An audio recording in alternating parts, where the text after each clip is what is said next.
6:02. Call this meeting to order. This is open meeting law of the Library Planning and Building Committee. It's being conducted remotely, consistent with Governor Baker's executive order of March 12, 2020, due to the current state of emergency in the Commonwealth due to the outbreak of the COVID-19 virus. In order to mitigate the transmission of the COVID-19 virus, we have been advised and directed by the Commonwealth to suspend public gatherings, and as such, the governor's order suspends the requirement of the open meeting law to have all meetings in a publicly accessible physical location. Further, all members of public bodies are allowed and encouraged to participate remotely. The order, which you can find posted on the town's website, allows public bodies to meet entirely remotely so long as reasonable public access is afforded. So I'm going to do a roll call to make sure that you can all hear me. So I'll start with Beth. Aye. Lisa. Aye. Andy. Aye. Doug. Doug, aye. And John. Aye. Mary. Okay, great. And hi, Mark and Ron. Evening. So, Lisa, do we have Julie's here now? Great. Yes, we have two sets of minutes. Our first one is from October 3rd. Yep. Somebody want to make a, did everybody get those and take a look at them? Okay. Somebody want to make a motion? Hi, Julie. Aye. I make the motion to accept the meetings of October, the October meeting minutes, October 3rd. Second. Okay, vote by roll call. Beth. Aye. Lisa. Aye. Andy. Aye. Doug. Aye. John. Aye. Julie. Aye. Mary. Aye. Declare that motion carried. Next one. October 26th. Doug, do you want to make a motion? Sure. I make a motion to accept the meeting minutes from October 26th. Thank you. Second. Aye. Second. Okay, vote by roll call. Beth. Aye. Lisa. Aye. Andy. Aye. Doug. Aye. John. Aye. Julie. Aye. Mary. Aye. Declare the motion carried. Okay.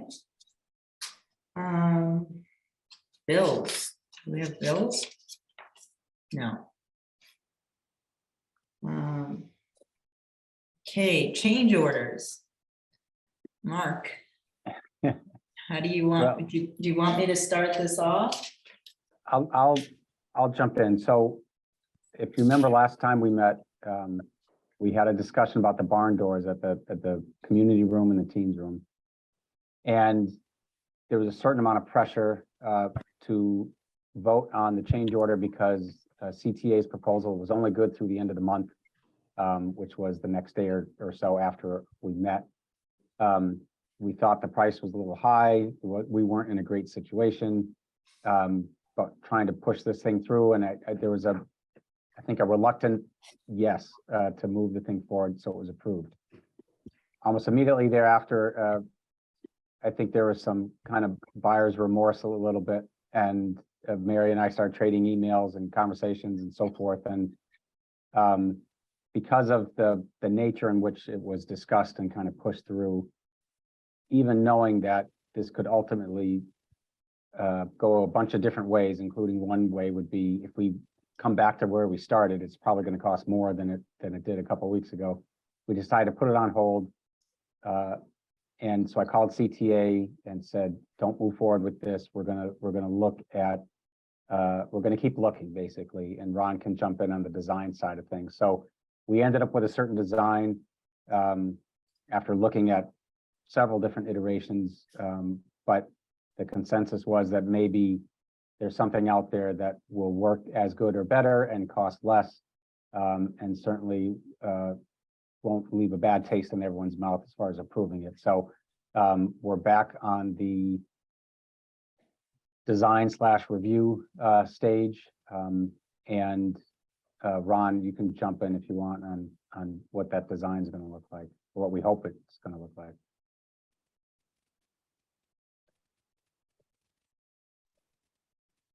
Thank you. So I'm working with Anderson Windows to come up with a design for sliding doors or a folding, a sliding and stacking door option, rather than the swinging door option that we proposed with Quanier. I'm also working with Quanier to see if they make a sliding door option using storefront.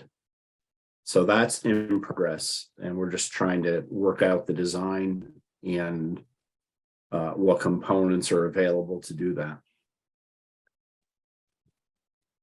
So the itself is something we've all seen in terms of, you know, each room, each opening having a fixed panel at the end, and then the center panels slide back and forth and lock. So we're just trying to, I'm working with Anderson and, as I said, Quanier to try to get a solution to make that all work within the space that we have. So formally, this committee approved that change order, so we should formally unapprove that change order to give us some time and space to kind of keep plugging, basically. I move to rescind the change order. All right. So Okay. is this the can I just ask, is this the makerspace doors? The makerspace, Yeah, make a space in community room.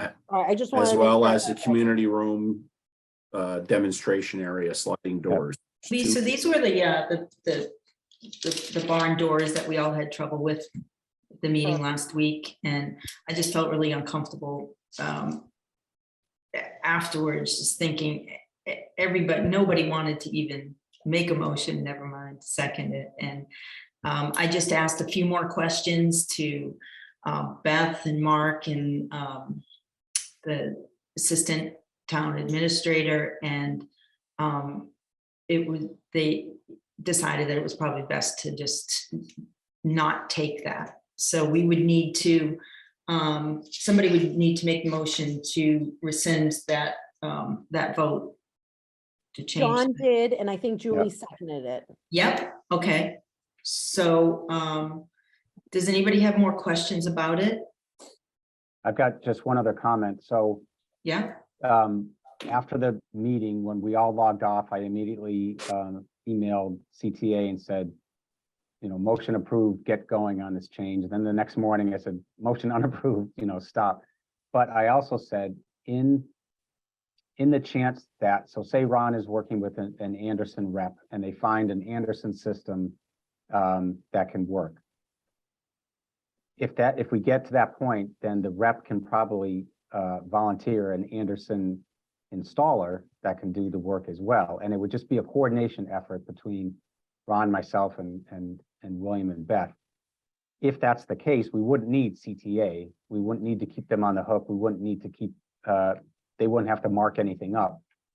So I told CTA, in the event that that happens, please revisit your proposal, which included a credit for the original barn door work, and let that credit stand by itself. And please make that credit worth the committee acting on. And so I was asking him to, you know, I think everybody thought the credit probably was a little light and the ad was probably a little heavy. So I said, revisit the credit, give us a standalone credit change order. And it would be in his best interest to make it worthwhile to act on, because then that's the last thing on his plate, and it would release him from the contract and would let us collectively finish with Anderson or somebody else. So I'm waiting on that. okay, so we'll have to vote on that when we get it Right. to approve the Yep. credit. Okay. Yep. All right. Doug, you had a question?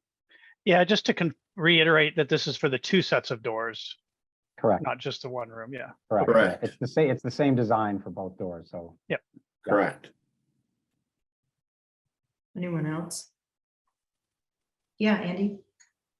We're confident that one of these two vendors are going to come in significantly under the number that we had received from CTA.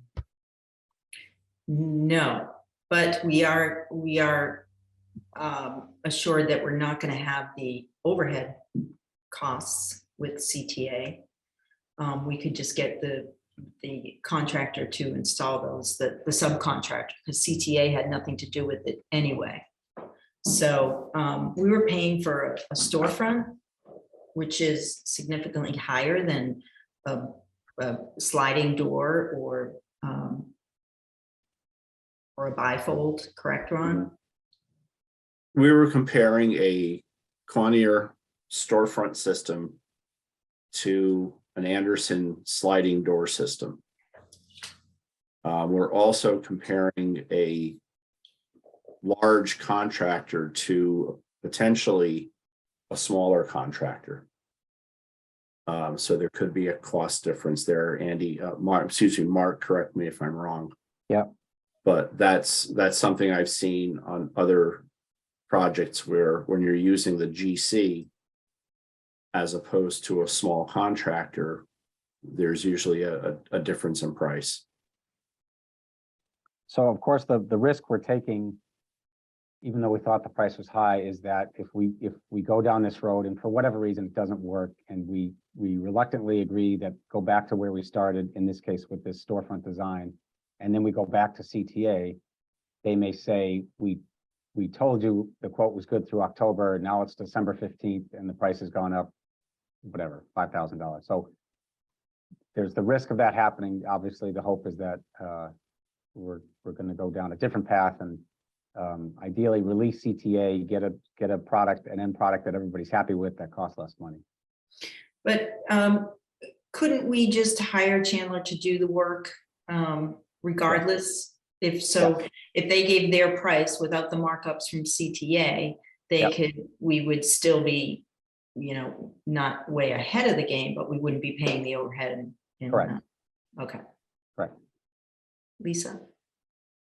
Do we have to do some sort of bidding process for this? Like, does this now delay the timeline of it being installed because of, like, I'm assuming we can't just go hire somebody. Correct.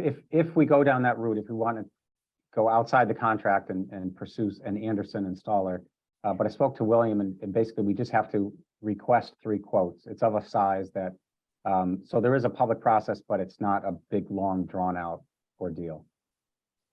And I did have a conversation with William about it and said, we're dealing with municipal, or if we release the contractor, are we going to get this work done? And he said, if it's something that Beth needs for programming, then we will get it done. Yeah. So that's where we're at. Yeah. I just felt like it was just way, a lot of money. I have a for- question about the I pay for a design. storefront, Right. But you could vote to leave it, leave it the way it was and pay the 30, or we can take the chance and hopefully pay less. Any other questions? I have a question about the design. I went to the library last week and looked at the 2, spaces and talked to the librarians that were right there. They just want doors that shut and lock. And the space, the opening is huge in the maker space. It's just a double door with the same kind of doors that we have everywhere else that they put in. Is that going to cost $30,000? Close in, get 2 more glass panels on either side, close in that huge opening, and then just have double doors that open. It's a simple solution. It would match everything else. They just want something that keeps the noise out and locks the things in so it's safe for post, so that people aren't fooling with it, or it doesn't disappear.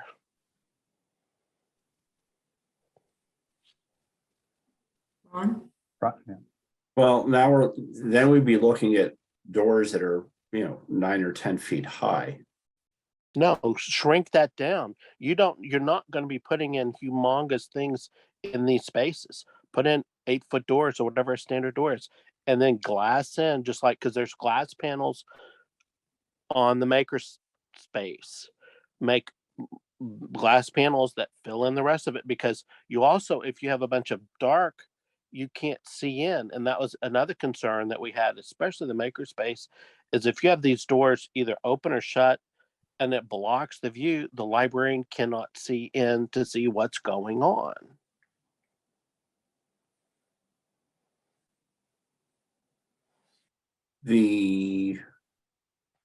I'm a little bit confused. The fixed panels, there would be fixed panels at each end with operable doors in the middle.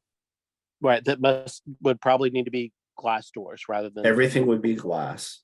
that. You'd have a wooden trim, the matching oak trim, but glass panels inside And so we you would- could see through. And we would need to avoid a 10-foot high, we would need a glass transom above. Right. In theory, it's possible, and if it's just a swinging door that folds back onto the fixed panels, I'm just trying to think of what we would need for framing, and then you get into custom wood door frames and window frames that could also get very expensive. Well, to me, it would be a standard wood. You wouldn't be. I don't know. It seems like this has been overthought so much, and it's all you need is a door that opens, closes, locks, and it's see through. Yeah, I'm a bit confused at what we originally had as well. Well, what the very original barn door design was 2 large sliding panels that slid back over the adjacent windows. And the sliding panels, teen space, were glass. So you wouldn't lose that transparency through the adjacent windows. The program room, the community room, looking into the presentation kitchen type of space, were just solid panels that slid back and just, slid over the adjacent walls. Okay, so let's start with the teen. How come the teen doesn't work? The issue we ran into is that the track specified originally did not fit above the door because of the concrete beams. Okay, So working with the project team, we came up with a number of different options. I looked at 3 or 4 different types of track systems, some of which were mounted to the wall above the door frame in the teen space, some of which were mounted onto the face of the hollow metal frame, and then a sliding track system that was mounted within the hollow metal opening. And even though these were discussed with the project team, when we came back, got the proposal back from the request for proposal, somebody said, well, this isn't going to work. You can't attach it to the overhead. You can't attach it to the face of the frame, and you can't attach it to the underside of the opening hollow metal frame. So what I've come up with was a way to infill it using fixed panels and either sliding or swinging doors. And that, I think they said you can't do, they can't do glass panels that tall or along those lines. So what we then went to was the Conair system, which is swinging doors as opposed to sliding doors. And Beth mentioned the Pella system that has the sliding doors. And that's what I'm looking into now.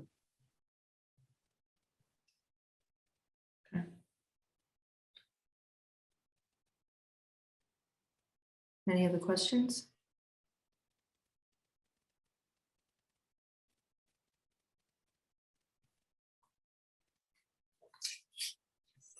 Does somebody want to make a motion to rescind? We already did that, so we're good there. I'm gonna put it to a vote then. Beth, Aye. Lisa, Aye. Andy, I, Doug, Aye. John, Aye. Julie, Aye. Mary, aye. Clear the motion carried, so that's gonna be rescinded, and then we'll come up, when we get the credit, we'll vote on that more. Yep, yep. Okay, thank you.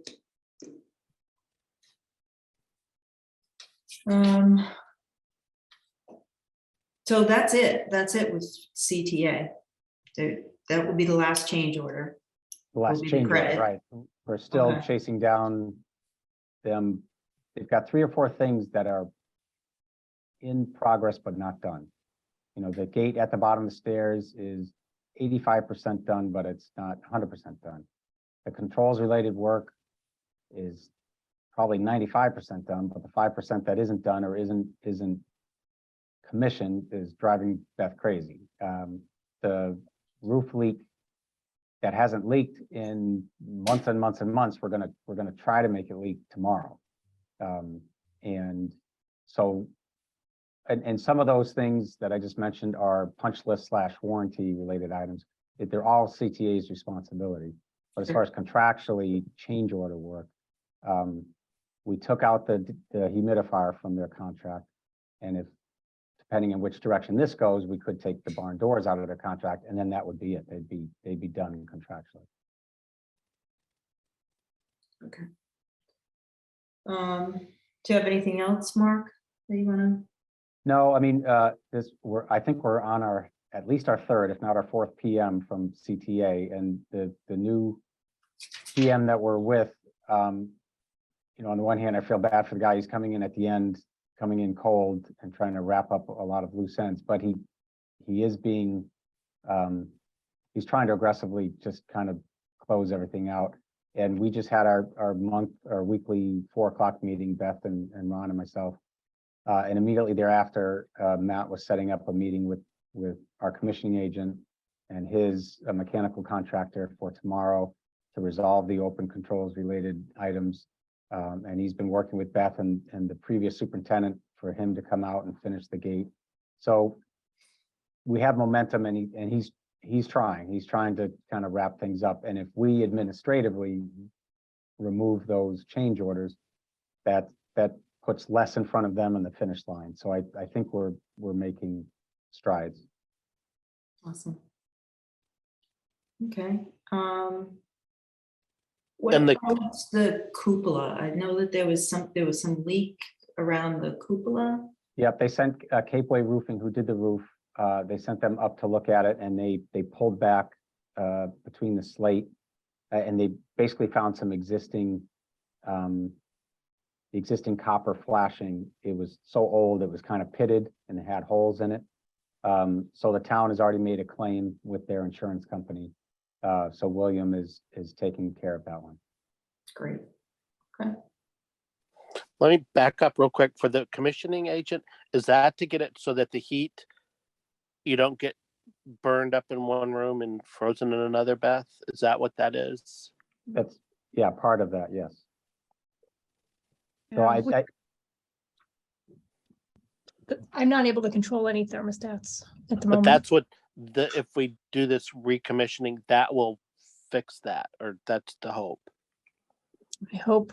yeah, that's certainly the hope. We between the commissioning agent and the engineer who was looking at, he was on the call, our Monday call last Monday, and he heard from Beth what was happening. He's trying to find out if this recent control related work is actually the cause of these problems that Beth is having. But either way, we're going to get to the bottom of it. We may end up having to add a thermostat where there isn't one now, things like that. But we want to get the new control work that was done. We want the commissioning agent to sign off on it to say, yes, it was done correctly, so we can get that off the plate. And then if all that is done and there's still a room that's too hot, too cold, we can address that one room without addressing the whole system. Thank you. And we haven't heard anything, Mark, about them doing that under duress, putting No. in a change. Okay, No. okay, And great. it's one of those things I don't want to ask the question, No, it's, don't ask. Right. All right, perfect. Ron, you have, I'm sorry, Lisa. I have a couple of questions. The status, just from the last minutes. What is the status of the steel cap on the top of the glass? I know it's on William's list to follow up. Did we get an update from him? I have it on that specifically. I don't know, Beth, you Yeah, heard? I can tell you that he and I walked through with Tom Frederico and Bob Berger and are looking for an inexpensive alternative that our own staff custodial can install. So it might not be a big handrail like we have outside of my office going from the new building down into the older building, but it will be a cap that will pull it together and make it look nice. Perfect. And then the other one was on the ADA issue, but Ron might talk about that, so I'll be quiet. Okay, so the two issues aside from the sliding doors. The ADA. They are still scheduled to begin work in the beginning of December to remedy the ADA countertops that need to be addressed. And of course, we'll be working with Beth to schedule that work so that it doesn't interfere with any of the library operations or programs. I do have their proposal that I have my management signing off on. So that's moving forward, but they don't, as they had said before, they don't expect work to start until beginning of December. And if I understand correctly, that works with some of Beth's November programs. So that's going to be in progress. The other thing is I am still trying to resolve the humidifier. A residential type unit as offered as a suggestion from some members of this committee was rejected. So we are looking at other commercial grade units. We have one that one of the items we looked at, one of the units we looked at had incredible clearance requirements around the dispersion unit. Now, this is not a duct mounted dispersion unit as was originally spec'd. It's a wall mounted box that blows the humidified mist into the space. So we found another unit that didn't have as drastic, so to speak, clearance requirements around the unit so that we don't have to take out shelving from the local history room. We're looking at a unit right now that has a remote dispersion box that will, if everything works out the way planned, the shelving unit can stay where it is. We just might have to take off like the top shelf to provide clearance, the appropriate clearance underneath it. So at worst, Beth might lose one or two shelves of storage as opposed to, two entire units. The trick that we're trying to resolve is that it's a two-piece unit. The unit that actually generates the steam is on the big side. It's probably about 18 inches, 16 inches wide, but it's about 4 feet tall,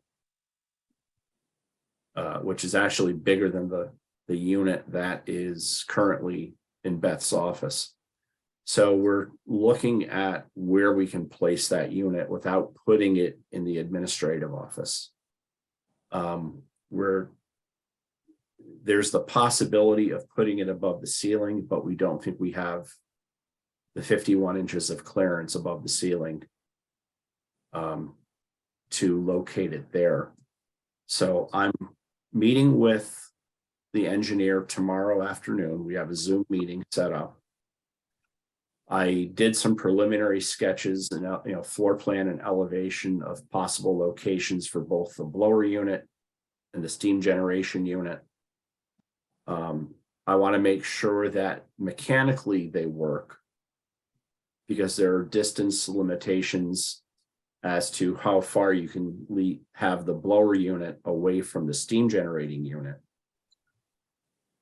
So once I meet with the engineer tomorrow, work through some of these issues on the sketches I've done so far, if what we've laid out works, or what I've laid out will work, I would need to go back to Beth and Mark and say, here's our proposal. What do you think? In terms of locating the units in these spots. So that meeting is tomorrow afternoon, and I will follow up with Beth and Mark as soon as I have some direction on that. And just a question on that, so we voted to take the credit on that. So that's by the town now, right, Mark? Is that Correct. Yeah. Yep. So not with the contractor, but it will be through the town. to do right. that. And most of the components that Ron's talking about could be just purchased directly, and then we just need somebody, a local mechanical contractor to install everything. So once we settle on a design and the equipment that'll work, I don't think it'll be too much of an effort to finish it. Yeah. Andy? And this won't be Okay. tied to the duct system. It'll be a Right. freestanding system. Andy? Do we have any rough cost estimates on that? No. Lisa? You had mentioned that the residential unit was rejected. Can you tell us a little bit about that process? Like, who gets to reject that? Not me, but Town of Grafton said we are not putting a residential unit in a $16.6 million commercial building. So it was Evan who said, no, Right. provide us what you expect. A residential unit would basically be like a single room humidifier that you would buy literally off of Amazon. Yeah, I don't have staff to maintain it, to clean it, to make sure that the water's not hard and not building up, and to empty it and refill it as needed. I don't Yeah. have custodial under my jurisdiction, so that was another piece of it. Right. Anybody else? Mentioned it because at one point it was brought up as a question through this building committee. Yeah. So I just wanted to close the loop on that particular option. I want to go back one or two for the door that's going to secure the second floor that we're almost finished. The gate, There's yes, the gate. Sorry, the gate. that's okay. There's some kind of a panic bar, I guess. So if you're upstairs, that you can push a panic bar and open it. Is that correct? Yes. Can somebody reach over that gate and push that open and then walk upstairs? That defeats the whole purpose of even having it.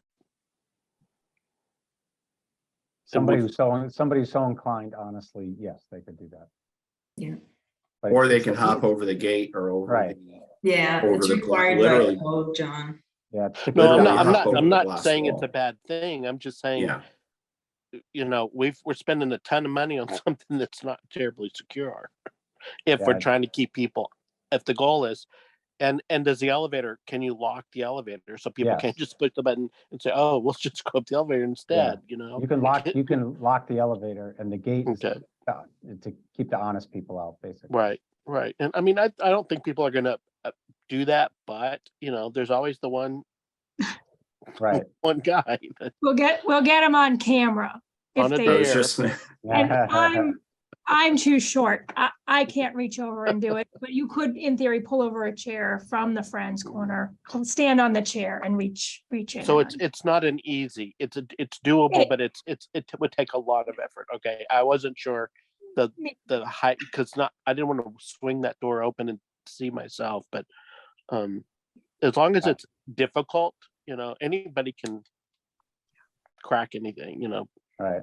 I had visions of some enterprising Boy Scout group that after hours, two kids figure out that they could do this and then Pandora's Yeah. box is open. So, but we'll see. Doug? So does that mean that lock is on now? Like, so that gate is functional and locking, or Almost. you're talking about the, We got Okay. this close to putting the lock on and we just talked about this afternoon that they came to put the final lock into the panic bar, but the pins didn't work. So they need the manufacturer's rep out to finalize it. It's just like with every step we get a little closer, but just can't finish it. So almost there. If you swing it closed now, it locks, but there's nowhere to put a key in to unlock it. So you do have to climb up and reach over and push it open. Right. It's convenient or safe. John, do you have any other questions?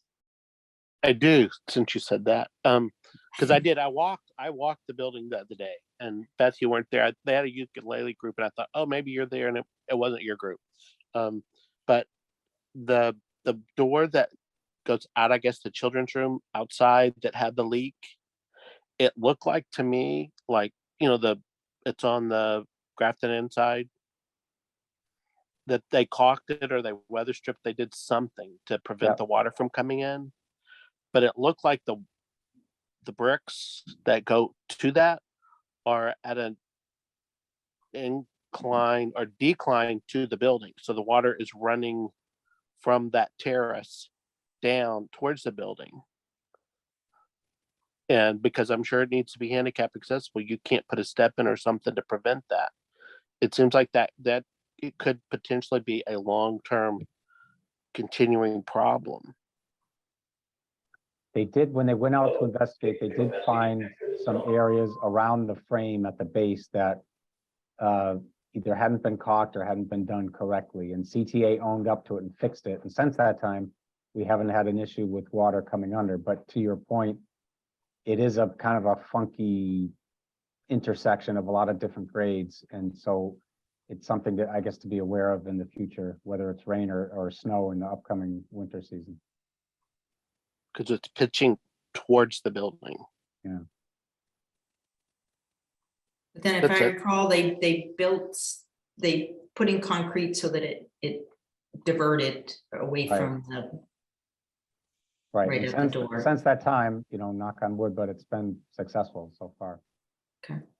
We also have a quick, cheap and easy fix, which is we can add a gasket at the bottom if it leaks. It has not leaked, so okay. the fix is working as of now. I'll keep you posted. Thank you. Okay. Anybody else have any comments or questions? We're getting close. Doug? I'm not sure who this is best for, but I know we've talked about the generator in the past. I don't know if Mark and Ron have an idea, but I'd like to try to understand if the power goes out, like how long that building would sustain a temperature where there's not going to be damage inside the building. Right. So if the power goes out for a day, is it going to make a difference? If it's going to go for 2 or 3 days, is it going to make a difference? Just trying to assess the value of spending so much money on a permanent generator versus having, some time point where we have to bring in other, temporary generators. I mean, certainly. I don't know if you guys have any comments on that.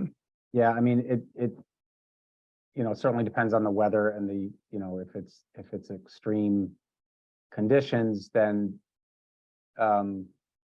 without usually we only see a generator of the size that you're talking about, and which I'm envisioning, for an area of refuge. If the library is deemed by the town, if in case of emergency, head to the library, and that'll be one of 3 or 4 municipal buildings that we want you to go to.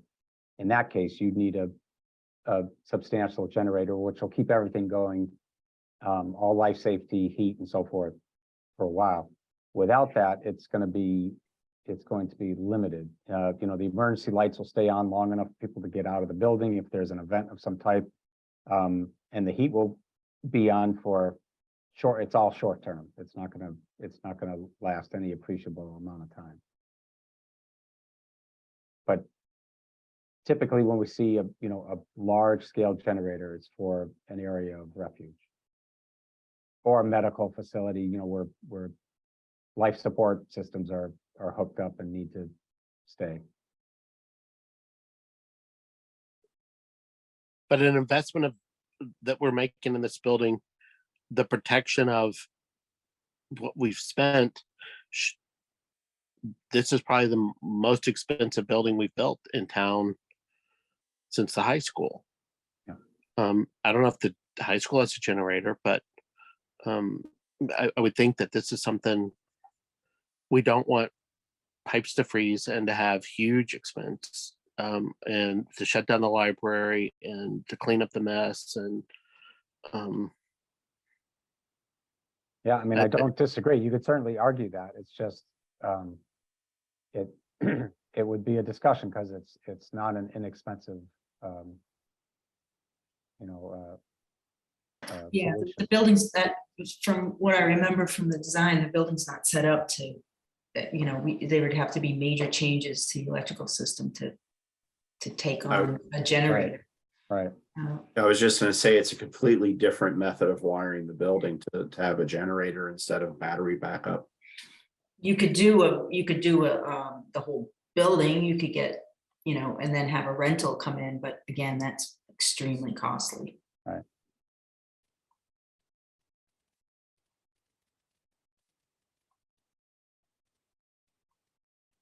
Anybody else? Okay. Anything on historical district? John? I just, at the last meeting, I said that I talked about the LEED certification, that there would potentially be a significant money coming from that, and that the screening could potentially, and that's a priority, or would be considered a priority to be done once that money is received, and that would not be until the spring. So I just updated them on that, and they are pleased to know that could be something that could happen. Okay, great. Okay, there's nobody here from the public I can see, so we're all set there. So we have set up December 5th for a meeting, and sounds like we might need to go into January. We don't have a lot to, we just have a few things to button up, but I don't know if it's going to be all done, Mark, by Right. We should probably December 5th. schedule it. It would be great to say, hey, meeting canceled, we're done, but we should probably put it on the calendar so people can block off the time. Okay, so I have January 9th. It's Monday night at 6 o'clock. We'll keep it at Zoom. Yep. And if everybody is all set, we can adjourn. Okay. I make a motion to adjourn at 6:46. I'll second. Second, All right, vote by roll call. Beth, Aye. Lisa, Aye. Andy, Aye. Doug, aye. John. Aye. Julie, Aye. Mary, aye. Declare the motion carried. Thanks, everybody. Appreciate it.